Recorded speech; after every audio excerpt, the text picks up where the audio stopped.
This is a download from BBC London 94.9.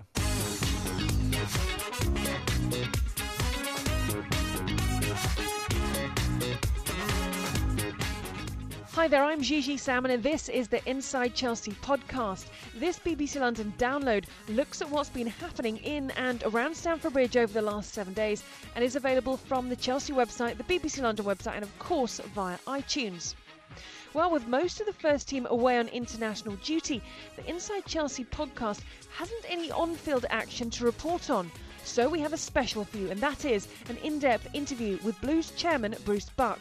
In the conversation, Bruce Buck talks about financial fair play, increasing the capacity of Stamford Bridge, naming rights for the stadium, and his relationship with the owner, Roman Abramovich. He's shy, but he's very warm to visitors, very open to visitors, likes people, still has friends from when he was in his young 20s. But he does have a lot of money, I am told, and therefore you treat him a little bit differently than you might treat the fellow next door. When you interact, Bruce, do you talk football? Do you talk the business of football, or everything? Roman is largely interested in the football side of a football club.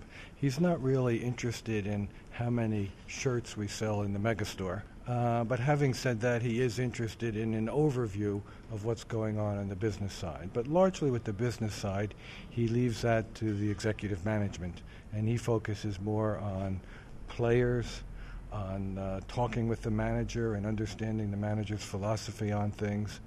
Because he's a real football fan. You once said that he's changed football forever.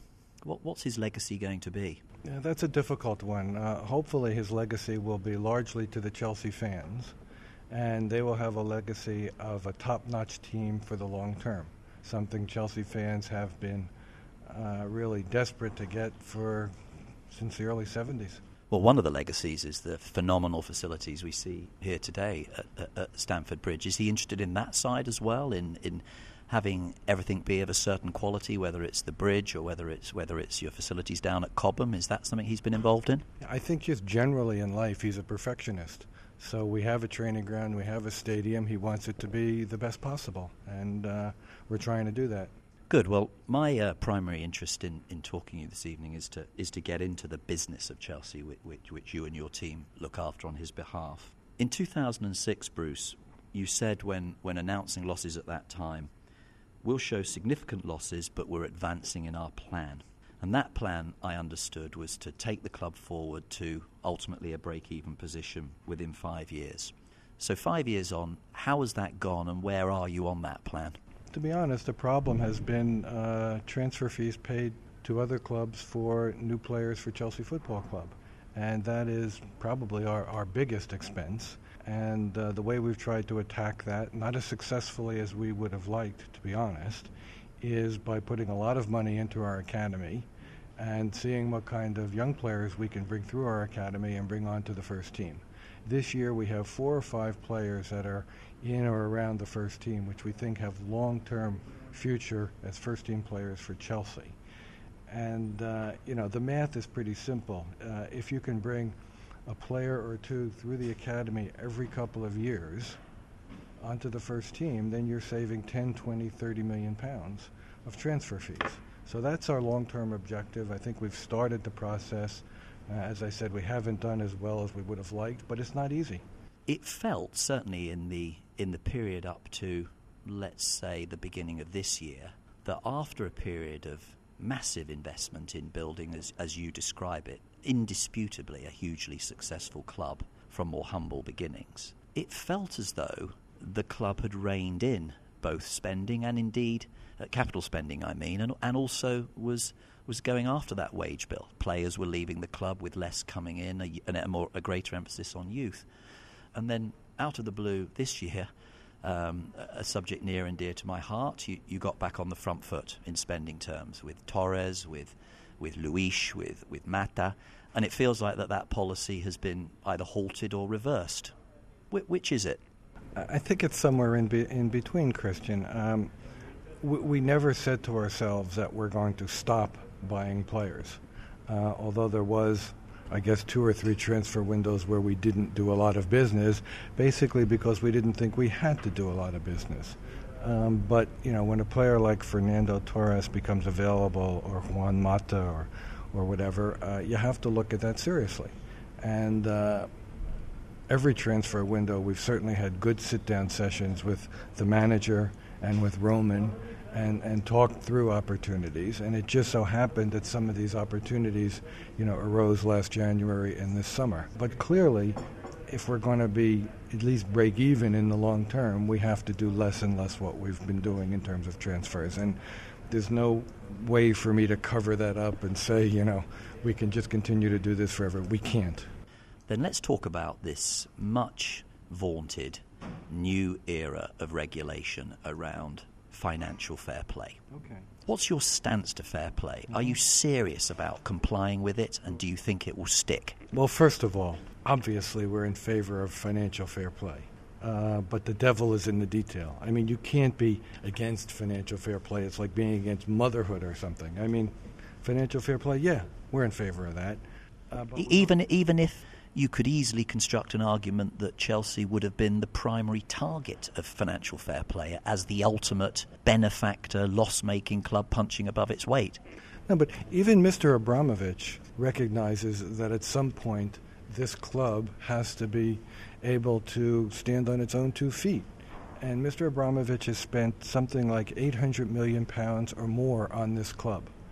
And no matter how much money he has, and I don't know how much money he has, if you spend £800 million on something, at some point you begin to notice. And you got to say, hey, maybe I shouldn't be spending enough. So, I mean, I think we all of us at the club, including Mr. Abramovich's financial advisors, realize that some kind of a financial fair play regulation is good for football and good for us. But, as I said, when financial fair play came out, and I don't want you to take this the wrong way, but obviously the first club to raise their hand and say, yeah, we're in favor of financial fair play was Manchester United. And I know exactly why they did that, and I don't blame them. And that's because financial fair play, in large part, preserves the status quo. So if you're the number one club... And the second team? Okay, yeah, Liverpool. Let's just explain that to our listeners, because this is an incredibly important point. There is absolutely a broad understanding, I think, in the media and amongst fans in general, that this is about creating a level playing field. But is it? Who does it benefit? It benefits the teams at the top in every league in Europe and all the top European teams. So how's that a level playing field? Well, this is why I say you got to look at the detail. And there's a lot of smaller details even that you have to look at. For example, in England, we're competing for players against clubs in Spain, Italy, France, Germany. In England, we have a 50% tax rate. At least until recently, in Spain, they had a 22 or 23% tax rate. Well, if a player can make more money in Spain than he can in England after tax, then he's going to go to Spain. So in terms of financial fair play, it's not particularly fair that the tax rate in this country affects how much we have to pay for players for financial fair play purposes. By definition, we're going to have to spend more money than a Spanish club to get the same player. So how is that a level playing field? Look, I have heard it said that Mr. Abramovich is a strong supporter of fair play, and I raise my eyebrow at that, because any which way I look at it, Bruce, I struggle to see how the phenomenal level of performance that you have enjoyed in the last 7 or 8 years, every year right down to the wire in the Champions League, every year right down to the wire in the Premier League, for you to comply with those rules at your current level of losses, you need to find, I hope I'm not exaggerating, 50, 60 million of improved profitability.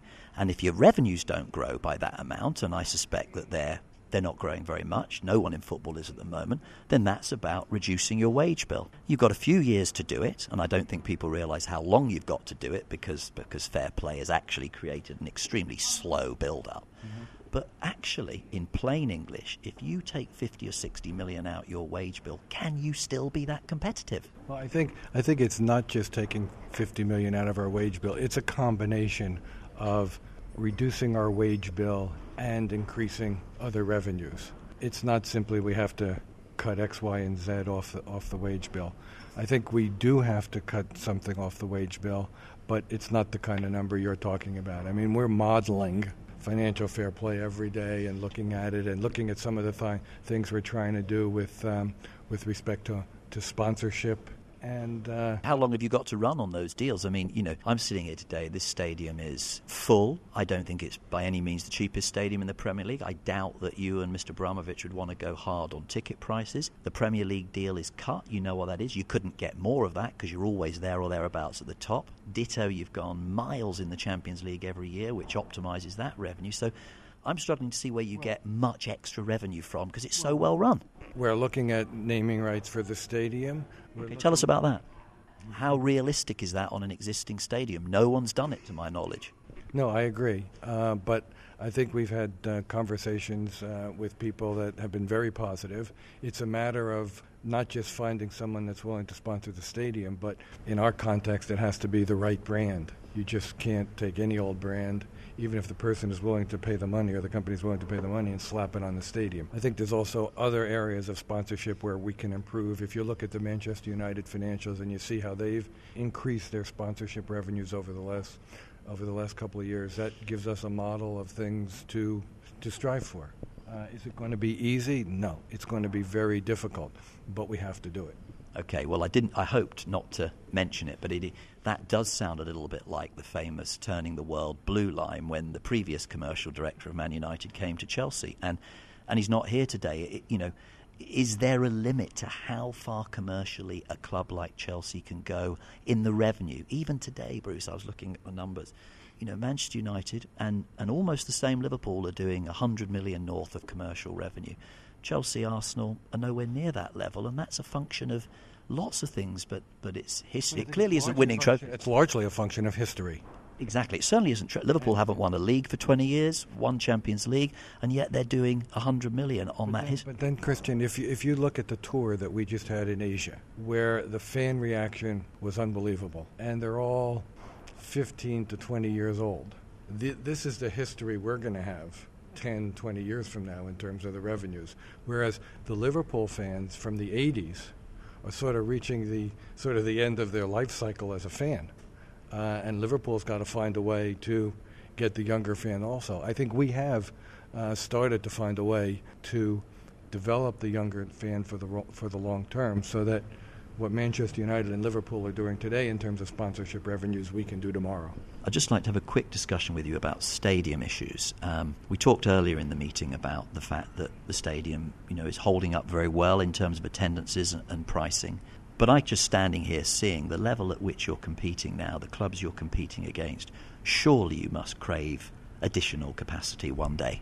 I think we'd like additional capacity here at Stamford Bridge, but it's cumbersome, difficult to achieve. And if we were able to achieve it, it would be, several thousand additional seats, which we would do more for the atmosphere than for the economics. Because to add 4,000 or 5,000 seats, to the extent that the council would permit us to do it, it would be a very expensive construction project. In terms of a new stadium, we're not currently in talks about a new stadium with anybody. Maybe someday that may be something that we would want to consider, but it's not on the table now. The way media and digital things are changing, we really don't have a good feel as to what's the right size stadium 10 years from now. I mean, if people are watching their Saturday at 3 o'clock on their wristwatch, while they're on the beach, maybe our stadium will be the right size. But certainly when we have a Champions League match here, and because of all the TV trucks behind, we have to reduce our capacity from 42 to 37, that's very frustrating.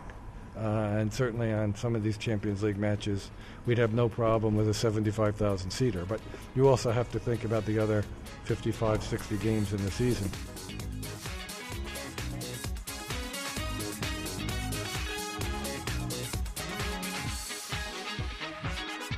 I'm Gigi Salmon, and you've been listening to the Inside Chelsea podcast, the official podcast of your favourite club And you'll be able to hear the next instalment on Thursday the 20th of October, where we'll be looking back at two important home games, the Premier League match against Everton, followed by the Champions League tie against Belgium's side Genk. Until then, to keep right up to date with all the very latest from your club, please keep an eye on Chelsea TV, or alternatively check out the websites www.chelseafc.com or the BBC London website, which can be found at www.bbc.co.uk/London/sport. Until next time, take care, good luck to the Blues, bye for now.